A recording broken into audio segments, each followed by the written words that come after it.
علمی point number 5، میرے بھائیوں، قرآن حکیم ہمارے محبوب صلی اللہ علیہ وآلہ وسلم کا واحد معجزہ ہے جس کی بنیاد پہ ہم نبی علیہ السلام کے لیے نبوت کلیم کرتے ہیں۔ ویسے تو آپ کے ٹینجیبل فارم میں فزیکل فینومینا آف نیچر کو توڑنے والے، قانون قدرت کو توڑنے والے کتنے حسی معجزات بخاری مسلم میں رپورٹ ہوئے ہیں۔ میں نے 4 لیکچرز ریکارڈ کرائے ہیں اس کے اوپر، مسئلہ 131 A B C D۔ لیکن دعوی نبوت جس معجزے کے اوپر ہے وہ یہ کتاب ہے۔ کیوں؟ آپ علیہ السلام کی نبوت قیامت تک کے لیے تھی، آپ کا معجزہ بھی ایسا ہونا چاہیے تھا جو قیامت تک کے لیے آپ دکھا سکیں۔ آج حضرت عیسیٰ علیہ السلام کا معجزہ، مردوں کو زندہ کرنے والا کوئی عیسائی ہمیں دکھا سکتا ہے؟ ہم بھی مانتے ہیں عیسیٰ علیہ السلام کو، ہم بھی نہیں دکھا سکتے کوئی ویڈیو۔ کوئی یہودی حضرت موسیٰ علیہ السلام کے عصا کو دوبارہ آج اژدہا بنا کے دکھا سکتا ہے؟ ہم بھی نہیں دکھا سکتے۔ وہ آپ جناب عصا اگر مل بھی جائے کہیں سے، آپ چاہے وہ امام کعبہ کے ہاتھ میں دے دیں، آپ ویٹیکن سٹی میں بیٹھے ہوئے کرسچن پوپ کے ہاتھ میں دے دیں، یا یروشلم میں بیٹھے ہوئے یہودی پریسٹ کے ہاتھ میں دے دیں، یا آپ کے جتنے رحمت اللہ علیہ ہیں اور غوث اور اقداب اور جن کے بارے میں آپ کا کلیم ہے ان کے ہاتھ میں دے دیں ان کو کہ اس کو پھینک کے ذرا اژدہا بنا کے بتائیں، نہیں بنا سکتے۔ وہ حضرت موسیٰ کے ہاتھ تک ہی معجزہ تھا۔ لیکن یہ وہ کتاب ہے جو نبی علیہ السلام کے پاس معجزہ، صحابہ کے پاس معجزہ، تابعین، تبع تابعین، قیامت تک آنے والے آخری انسان کے لیے بھی معجزہ ہے، مسلمان نہیں، انسان کے لیے، اور ہر زمانے کے ٹیسٹ پہ پورا اترتا ہے۔ اسپیسیفکلی تو یہ پورا اترا اس ٹیسٹ میں کہ عرب کے لوگ اپنے آپ کو اتنا بڑا فصیح اللسان سمجھتے تھے کہ وہ ادر دین جو نان عرب ہیں، عربیوں کے علاوہ جو لوگ ہیں، ان کو وہ کہتے تھے یہ اجمی ہیں، گونگے، یہ بول نہیں سکتے۔ اور یہ حقیقت ہے کہ عربی لوگوں کی فساد اتنی تھی کہ وہ عام گفتگو بھی شاعری کے انداز میں کر لیتے تھے فی الوقت۔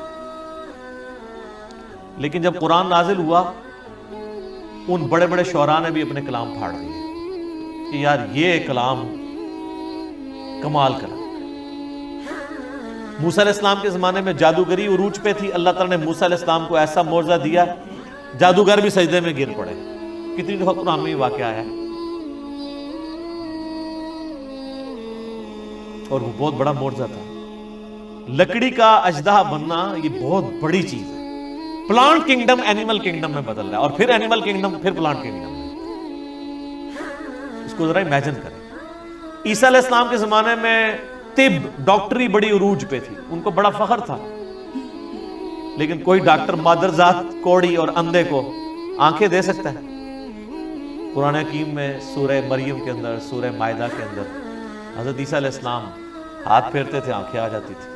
سارے ڈاکٹر فیل ہو گئے، انہوں نے کہا یہ ڈاکٹری سے آج نہیں پاسبل، ڈاکٹری سے آنکھ کسی بندے کی آپ لگاتے ہیں دوسرے کو، اور آنکھ ہو ہی نہ، اور اس میں مٹی رکھ کے اور ایک پرندے کی مورت بنا کے مٹی کی پھونک مارتے تھے، اللہ کے اذن سے وہ پرندہ بن جاتا تھا۔ اب کون سا ڈاکٹر یہ کام کر سکتا ہے؟ قرآن حکیم کے زمانے میں شاعری عروج پہ تھی، اللہ تعالیٰ نے کلام بھی ایسا دیا کہ شعراء فیل ہو گئے۔ لیکن یہ اس پہ ختم نہیں ہے، قیامت تک کے لیے جو جو وقت کا ٹیسٹ آئے گا اس پہ یہ کتاب پوری اترے گی۔ آج سائنس کی دنیا ہے، قرآن حکیم سے کوئی ایک آیت بھی نہیں بتا سکتا جو اسٹیبلش سائنس، ہائپوتھیسس تھیوری نہیں، اسٹیبلش سائنس کے خلاف ہو۔ اس کے برخلاف ہم آپ کو کئی باتیں بتا سکتے ہیں جو قرآن حکیم ایسی کرتا ہے جو پرانی سائنس ان باتوں کی تصدیق نہیں کرتی تھی، لیکن آج کی سائنس ان باتوں کی تصدیق کرتی ہے۔ جس میں سب سے بڑی بات، ہم نے اپنے بچپن میں یہ چیزیں پڑھی ہوئی ہیں کہ جی زمین جو ہے وہ ساکن ہے اور سورج اس کے گرد چکر لگاتا ہے۔ شروع میں بچوں کو سمجھانے کے لیے پڑھا دیتے تھے نا، بعد میں پھر وہ چیزیں، لیکن یہ سٹارٹ بھی ہوئی تھی تھیوری سائنس میں۔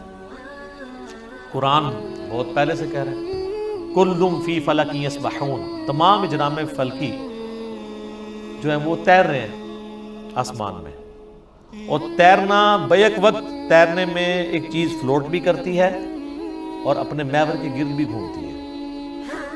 جو بھی آپ کوئی بھی گول چیز اگر سمندر میں پھینک دیں نا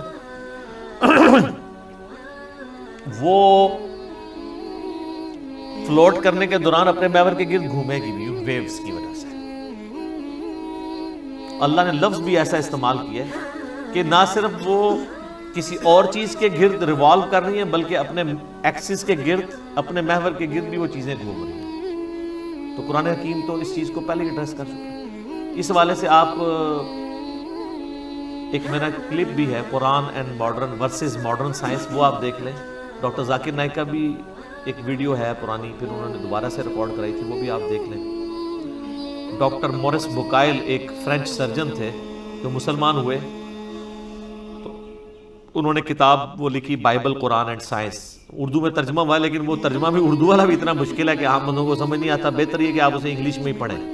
تو انہوں نے یہی ثابت کیا ہے کہ اس ماڈرن دور میں جتنی بھی الہامی کتابیں ہیں وہ سائنس کے ٹیسٹ کو پاس نہیں کرتی سوائے اس کتاب کے. ان میں سائنٹیفک فالٹ موجود ہے. وہ فالٹ اس لیے نہیں ہے کہ ان کتابوں میں کوئی اللہ تعالیٰ کو کوئی غلطی لگی ہے، وہ اس لیے کہ وہ کتابیں ٹیمپرڈ فارم میں تحریف شدہ ہیں. یہ کتاب محفوظ ہے، وہ بھی اگر محفوظ ہوتی تو اس میں کوئی اینٹی سائنس سٹیٹمنٹس نہ آتی. تو یہ ایک علیحدہ سے ٹاپک ہے، گھنٹوں بولا جا سکتا ہے لیکن میں اسے سکپ کرتا ہوں.